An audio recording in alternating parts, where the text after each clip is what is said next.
Alright.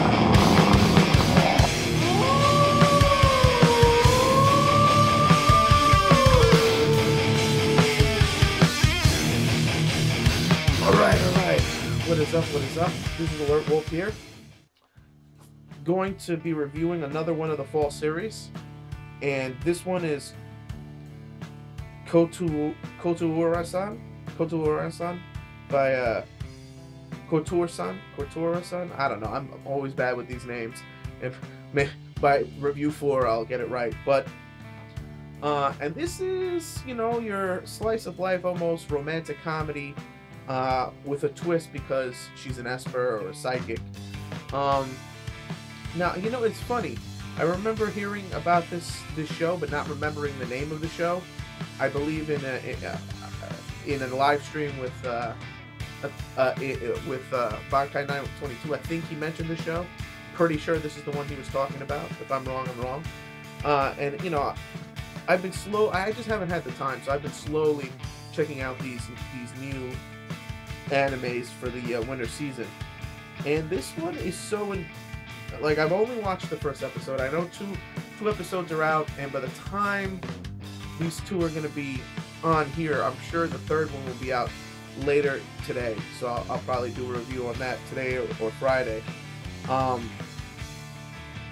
But you know, what struck me about this anime, it opened up very weirdly. The pacing was very weird in this first episode. At least the first half of the episode was very weird, because years and years and years rolled by, and it was just, for a second, I thought I was watching one of these 2 to 3 minute animes because of the pacing. But basically, the gist is, you know, Haruka, Kotoura, right? All is fine in her world. She's beloved by her mother and father. She's beloved. She goes to school. She's beloved by her friends. And this is about maybe 2nd or 3rd grade. I don't know how young she is here, but it's above kindergarten.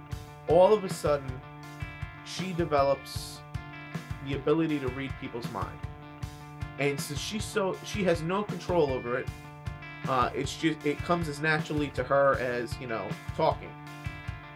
So she just starts telling people what's on their mind and calling them out on it, but not in a malicious way, because she didn't know any better, because she's an innocent girl. This causes a lot of problems at school. Her girlfriends disown her, basically. Everybody in the class disown her. Her teachers start talking shit. Her parents start having marital problems. I mean, and this is over the span of just a little while.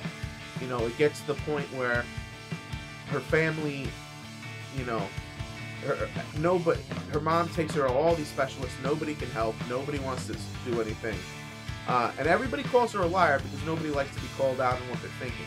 Even though she's not lying, she's telling the truth. And it's just very dark, and she has to go through, you know, her dad and mom basically are estranged from each other. Her mom starts to hate her, literally, and she's just this little girl. I mean, maybe 1st grade. Again, 1st or 2nd grade here. I mean, her mom literally starts to hate her, amongst everything else. Her friend, like I said, her friends already disowned her. And then one day she thinks things are good. You know, she sees her grandfather who loves her, but she thinks things are good with her parents. And finally, and she just mentions both of them are cheating. And she mentions that both of them are cheating and what they're about to do tonight. And not knowing that that's what that meant, that they were cheating. So her parents get divorced. And both of them abandoned her to the grandfather, to the mother's father, I believe.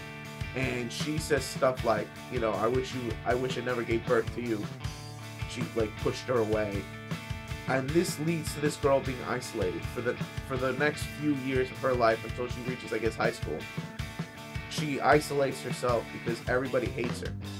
Finally, she's had enough at this one school and transfers to another school. And this is where the pacing goes back to normal.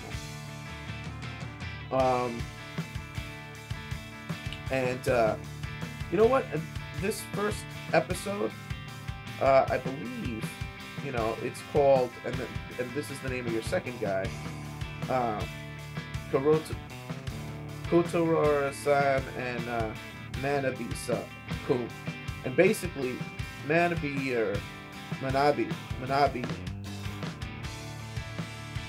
Yoshida Manabe. Uh,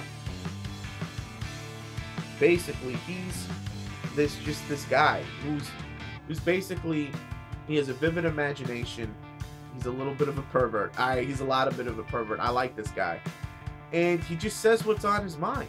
He says what he thinks. He's a very straightforward person. He doesn't overthink things, and he's the only one not creeped out by her. And he sees her for what she is, that she's very sad and lonely, and he thinks her abilities are cool. So this whole second half of the first episode is just him trying to get close to her over time. And finally, she admits that to him that, you know, she needs to be alone because she hurts people. And he, you know, he says, you're the one hurting, and he breaks through her wall, and finally they become friends, and that's how the episode ends. Now, he's the only thing he's worried about is he has pervy thoughts about her because she digs her, because she's cute, and he's worried that she can read them, and then he even uses that to his advantage a few times. So I can see there's going to be a lot of potential for humor. Now, the reason why I chose this show is because it started off, that first half of the episode, even though the pacing was horrible, I would say, it was so dark. And it was so bleak. And there was such a sense of hopelessness and isolation that it just drew me in. Like, at first I was literally going to change the thing because it was just too choppy, but I gave it a few seconds, and then once I understood and I caught up to the pacing, that's where it went. Now, I don't know if the rest of the series is going to be, it's probably going to be lighthearted. There's probably going to be tons of jokes in there. But the fact that they went to the well in the beginning, showing you this girl's misery, leads me that there's and I love shows like this, that below the surface is something slightly fucked up, you know what I mean? And there's a depth to this particular show that other shows don't have. And if need be, this show can always go into the well, you know what I mean? And pull something dark out if necessary. So I like that. So what am I giving this episode? This episode would have gotten a 5 out of 5 out of me. Had that pacing in the beginning not been so crazy. But they had to do what they had to do. So I'm going to give this episode a 4 out of 5. Mainly because of the horrible pacing. It's the only reason why I'm bringing this down a point. It's interesting to see where the show's going to go. Because, I'm not sure. I don't know if they're going to go dark too many times or not. But, I'm looking forward just to see where the show goes. So, this has been Alert Wolf, telling you, click it up if you like it, comment if you must, and please, please, please subscribe if you can, and let me know your thoughts on the series, because I always value your input. But this is me signing out.